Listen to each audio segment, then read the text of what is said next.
Assalamualaikum warahmatullahi wabarakatuh. Perkenalkan, nama saya Anggi Novitasari, kelas E, NPM 191103028, semester 4, Prodi Manajemen Pendidikan Islam, Universitas Islam Negeri Raden Intan Lampung. Di sini saya akan menjabarkan dari negosiasi dalam rangka memenuhi tugas mata kuliah analisis perilaku organisasi. Dosen pengampu Bapak Aditya Fradito, MPD. Baiklah, yang pertama saya akan menjabarkan pengertian negosiasi.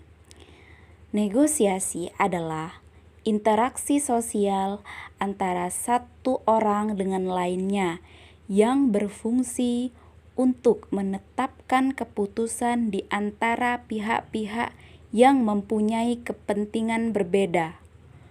Kedua belah pihak dalam negosiasi ini memiliki hak atas hasil akhir. Hasil akhir dalam negosiasi ini memerlukan persetujuan kedua belah pihak sehingga terjadi proses saling memberi menerima sesuatu untuk mencapai kesepakatan bersama.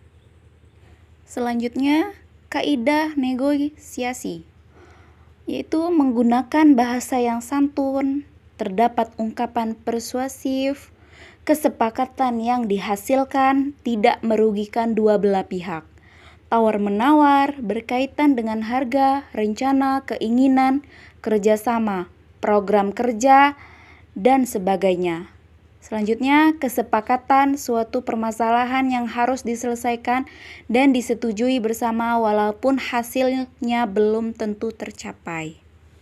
Karakteristik utama negosiasi: senantiasa melibatkan orang baik sebagai individual.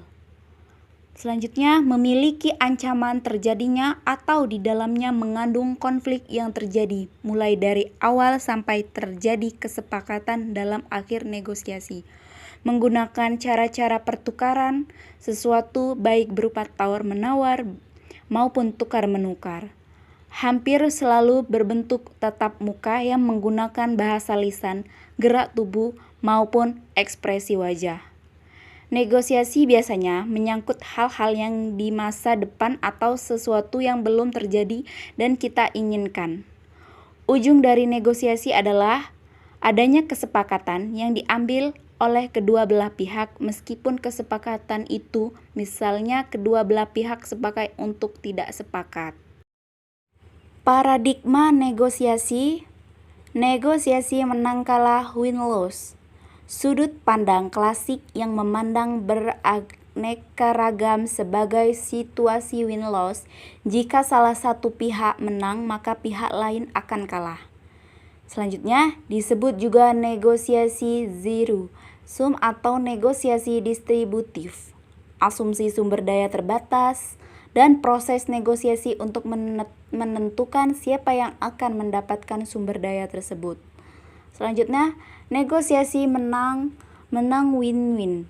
Sudut pandang modern yang memandang negosiasi sebagai suatu win-win di mana kedua belah pihak mendapat keuntungan sebagai hasil dari negosiasi. Disebut juga negosiasi positif.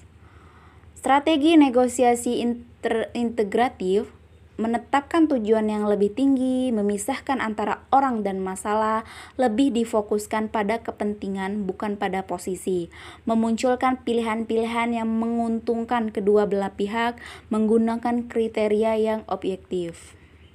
Dan yang terakhir, tujuan negosiasi. Tujuan yang pertama yaitu tujuan agresif, berusaha memperoleh keuntungan dari kerugian pihak lawan. Yang kedua, tujuan kompetitif, berusaha memperoleh sesuatu yang lebih dari pihak lawan. Yang ketiga, tujuan kooperatif, berusaha memperoleh kesepakatan yang saling menguntungkan. Selanjutnya, tujuan pemusatan diri, berusaha memperoleh keuntungan tanpa memperhatikan penerimaan pihak lain. Tujuan defensif berusaha memperoleh hasil dengan menghindari yang negatif. Cukup sekian yang bisa saya